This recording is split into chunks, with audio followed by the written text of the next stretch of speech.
Stop calling them East Asian buddies. They hate each other. The type of hatred that even anime, K-pop, Genshin Impact, and the opportunity to get rich cannot fix. Yep, they'd rather make less money themselves than let the others get their way. What do I mean by that? Look at this map. Something very strange lies here. The fact that there's no trilateral free trade agreement between these three is extremely bizarre from an economic point of view. Something that would piss off our pro-trade ancestors, making them scream in their graves, because it actually makes more sense for them to form a free trade bloc than the EU or NAFTA, as their trading patterns almost perfectly complement each other. So are they just being stupid? Of course not. Just look at your local 10-year-old math prodigy who's probably of East Asian descent. For the past 23 years, the three countries have been attempting to negotiate a free trade deal called the China-Japan-South Korea Free Trade Agreement.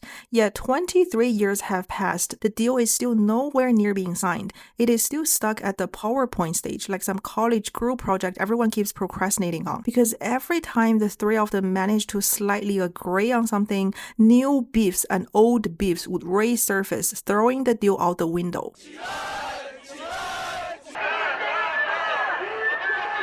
별로 우리나라에 도움된 적이 없는 것 같아요.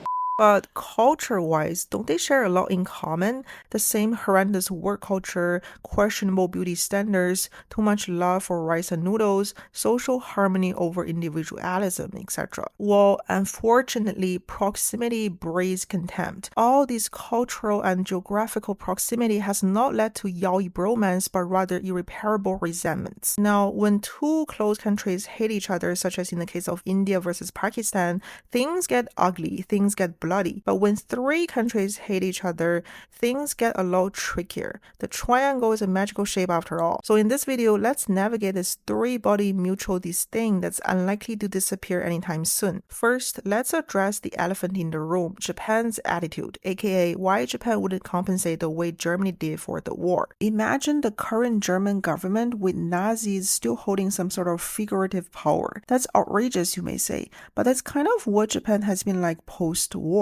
Unlike Germany, where Nazis were eliminated from politics post-war, in Japan, nationalists never really lost their power. Take a look at this dude. He was being held as a Class A war criminal, but he became a key political figure in the post-war government and even went on to become prime minister from 1957 to 1960. What the hell, you may ask? Were the Class A war criminals not sentenced? Well, they were supposed to face punishment locked up in prison cells while facing international trial in 1945, but then the reverse course happened. Reverse in the sense that Americans changed their attitude. They no longer wanted to interrogate Japan, but rather befriend it because of rising communism. So yeah, open the prison doors, set you free, let it go, so long as you promise to hate communism. Deal? Thousands of wartime leaders returned to politics. These people soon formed what later evolved into the LDP party, which has been ruling Japan almost continuously till the present day. Yeah, but people can change for the better, right? After all, Japan already renounced war, which they wrote into the constitution when they surrendered, so why make a fuss? Well, although it's true that the government can no longer practice militarism,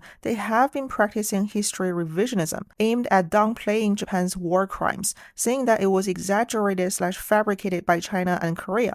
And if anything, such narrative only got more popular in recent years with the decline of China's public image in Japan. Just go on Japanese Twitter and you will easily find war crime denial tweets getting thousands of likes. So for example, this tweet says that the Nanking massacre is completely fabricated by China, and he questions like why Google/YouTube is helping China with that narrative. And you can see this tweet got over 13k likes. This tweet says the comfort women issue is fabricated by Koreans, as well as the forced labor issue, which got a ton of likes as well. And the reason why the Japanese public eats this up comes down to education. In Germany, kids are taught an unfiltered version of history and are encouraged to pray for war victims. Whereas in Japan, almost the opposite is true. The Yasukuni Shrine, located just a 12-minute drive from Shinjuku Station, each year welcomes groups of students who come to commemorate soldiers who died for Japan. Now, in principle, a shrine that honors fallen heroes should be problem-free, but that all changed in 1978 when 14 Class A war criminals were added to the enshrinement list. To put that into perspective, imagine in Germany, elementary school kids spend their school trips visiting a church that that pays tribute to Hitler. Some defend the enshrinement decision by saying that in Japanese culture, dead people are usually absolved of their sins through death. But then there's also this war museum located inside the shrine, which presents a complete revisionist version of history, claiming that Japan was backed into a corner and pressured by the US to attack on Pearl Harbor, that China brought the massacre on itself, and Japan's occupation of Southeast Asia was to free them from Western colonial powers. Obviously, that doesn't vibe well with China and South Korea, but the US doesn't really care. They're fine with this so long as Japan stays pro-America. Remember the aforementioned war criminal turned Prime Minister Nkishi? He managed to convince the Eisenhower administration to reduce the sentences for Class B and Class C war criminals. This honeymoon relationship between Japan and the US had a really bizarre impact on East Asian relations. On the one hand, technically the US did help the three countries reconcile and restore relations, but on the other hand, the fact that the US turned a blind eye to Japan glossing over its war crimes meant that the reconciliation process felt shallow and just rushed. For example, many scholars argue that Japan and South Korea were only able to restore relations in 1965 because the US desperately wanted them to get along. Prior to that, they had been talking/beefing for years, unable to reach a deal. It was thanks to US meddling that they were finally able to hold hands, signing that 1965 treaty where Japan agreed to pay South Korea war compensation. However, the compensation mainly related to property damages and excluded other things such as forced labor, which left room for future disputes. In a similar pattern, under American influence, Japan restored diplomatic relations with China in 1972. Upon doing that, Japan did offer an apology for war atrocities. Yet these apologies are largely considered to be vague and just insincere by China and South Korea. What they've been hoping for is the Germany-style unequivocal apology, not this half-assed apology where leaders only apologize when they need to sign an economic deal, then retract their statements years later while teaching their citizens that Japan was actually the victim. Overall, this ambivalent and yo-yoing attitude of the Japanese government is what essentially irritates China and South Korea. However, from Japan's point of view, they're like, yeah, but we already agreed to become buddies in the 60s and 70s and sign these treaties, which should have put an end to all these past issues. So why are you guys bringing this up again? As you can see, the three countries still cannot agree on these historical issues even after some 70 plus years since the war, which stands in stark comparison to Europe, where closure was reached to a large extent and they can now hold hands, drink tea, share gossip together.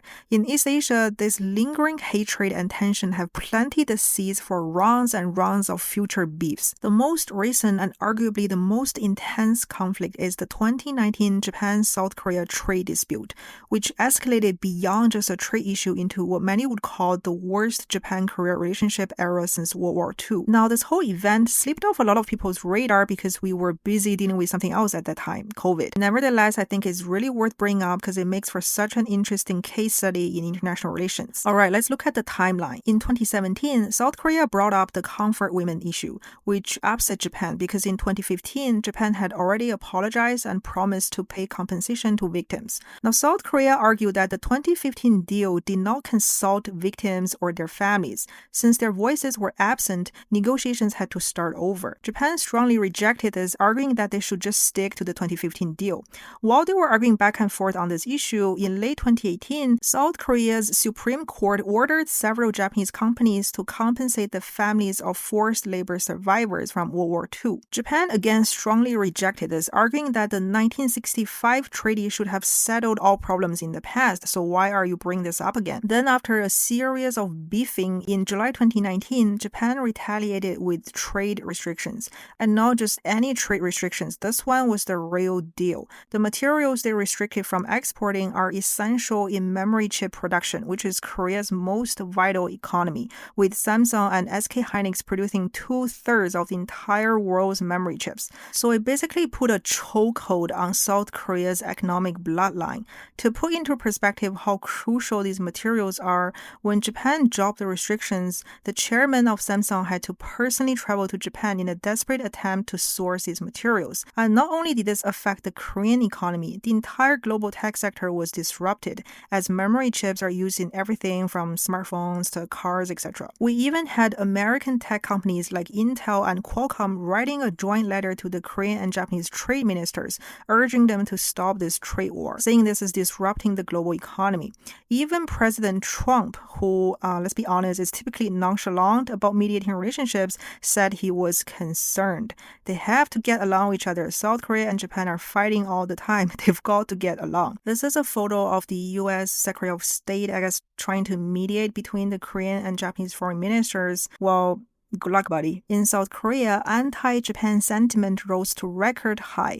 People took it to the street, boycotting Japanese products. Some folks even smashed their Japan-made car. Crowds gathered to demand Shinzo Abe to apologize in front of the Japanese embassy. Side fact, Abe was already a pretty detested figure in South Korea, him being the grandson of the aforementioned war criminal. It even escalated into the culture sector, with people boycotting anime films. Tourism to Japan dropped dramatically. Airlines had to reduce or cancel flights to major Japanese cities. At one point, flight tickets dropped to as low as $8 from Seoul to Fukuoka. Then COVID hit, throwing the global supply chain further down the toilet drain. Seeing the damages to both economies, the two countries started to seek resolutions. But it wasn't until March 2023 that the two officially ended this whole fight. This time, South Korea made a proposal Japan couldn't reject. Rather than having Japanese companies pay compensations, South Korean companies would pay instead. Obviously, Japan welcomed this deal, but the Korean public was furious. So you are saying after all this beefing, you agree to pay out of our country's pocket? Is this some kind of joke? The war victims understandably refused to receive the money, seeing it as utter humiliation. But the Yoon Suk-yeol government was like, yeah, this is it. At least now we're back to being friendly neighbors and back to our memory chip business. Now, given all these, some may wonder, since South Korea and China share the same war trauma and both detest Japan's take on history, why not just bond with each other? Well, no, not happening, which leads us to part 2 of this video, the CCP versus Western puppets. In mainland China, there's this widespread opinion that Japan and South Korea are Western puppets / lapdogs, especially South Korea with its strong alliance with the US. But China's disdain towards Korea actually dated way back as early as Asian Chinese history, when Chinese emperors essentially viewed Korea as a vassal state with an inferior culture. And that disdain is carried over to the present day. On Chinese social media, many netizens refer to South Korea as the kimchi country, insinuating that Korea has no history and no culture, only kimchi. To that, South Korea responds with mutual contempt. According to a recent survey, 81% of South Korean respondents have a negative view on China. That percentage is even higher in Japan, with nearly 90% of respondents expressing negative views on China. These negative opinions mostly stem from things like the CCP propaganda, stereotypes such as poor hygiene, questionable social manners with memes like the rude Chinese tourists, greedy Chinese grandmas cutting in line to grab Costco chicken, etc. Adding another red flag to Sino-Korean relations is China's involvement in the Korean War, with China backing up North Korea at the time.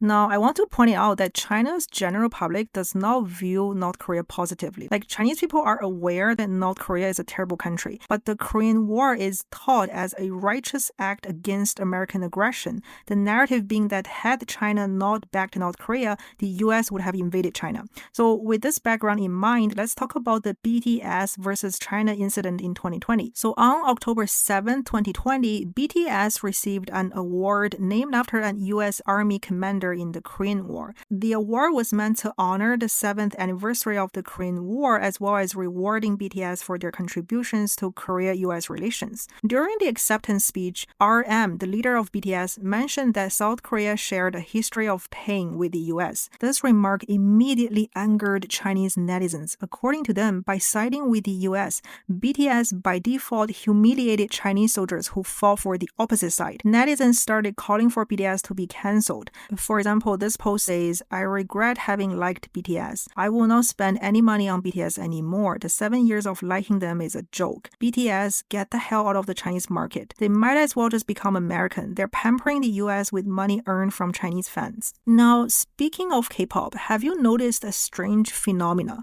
There has been no K-pop concert held in mainland China ever since 2016. Like, if you scroll through any group's concert history, you notice that their last mainland China tour occurred before 2016. This is because China imposed imposed a ban on K-pop concerts in 2016 after South Korea deployed a US-led missile defense system which CCP perceived as aggressive. The K-pop ban would prevent any K-pop artists from commercial activities in China, which had a pretty big impact on SM artists, I would say in particular, as they originally had plans to enter the Chinese market. For example, Yuna from SNSD had already been studying Chinese for years and even starred in a Chinese drama. With the ban, though, she was no longer able to grow her career in China. This K-pop ban has not yet been lifted. Conclusion. In my lifetime, I don't know if I will ever see a time where the three countries will patch things up and truly get along. It will probably take some extreme external circumstances for them to bond, such as Trump's tariff, which temporarily brought them together earlier this year. So I guess kudos to Trump for achieving something even God can't achieve. All ironies aside, given the complex history and political landscape, a true reconciliation between the three countries still seems like a distant dream. That's it for this video. Thanks for watching.